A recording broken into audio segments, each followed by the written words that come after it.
After the FARC peace agreement was defeated at the polls on October 2nd, what is going to happen now is that there's going to be a three-way discussion, a negotiation of sorts between the opposition Democratic Center, which was the main party against the referendum and against the peace talks, between the Revolutionary Armed Forces of Colombia, and between the government. And these three factions are going to sit down and try to hammer out a new deal, which can then either be presented to the public for another vote or implemented via congressional law. Now, really the devil is in the details at this point, because the FARC, the government, and the Democratic Center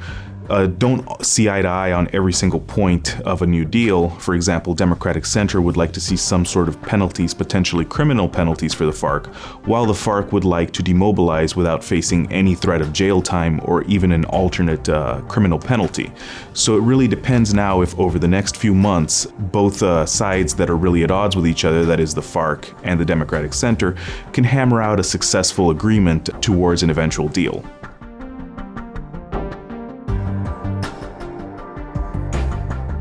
At this point, it's really a matter of months between now and mid-2017 when all the factions involved in discussions need to make some sort of progress towards an agreement. The risk is that the longer the FARC and the government and the Democratic Center go without a peace deal or without progress towards such a deal, the greater the likelihood that Colombia's politicians will begin turning against such a peace agreement, and that the public itself will begin turning against an agreement. So really there's a small narrow window of about 6 months or so between now and when the presidential and legislative campaigns heat up in the middle of next year, when some progress has to be made and the Colombian government needs to show this progress so that the peace talks can continue.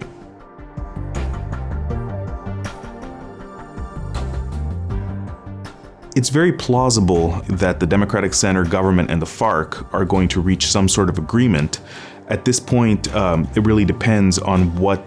kind of deal they reach and on how they decide to seal this agreement into law so that the FARC can begin demobilizing and so that the smaller National Liberation Army can also potentially reach a deal and demobilize. The options available to the government right now are, of course, either a public vote or a congressional vote. But really, like I said earlier, the devil is in the details. It really depends on what kind of agreement is reached and on whether or not some common ground can be found within the factions of the FARC and the factions of Colombia's political opposition that are most opposed to an agreement.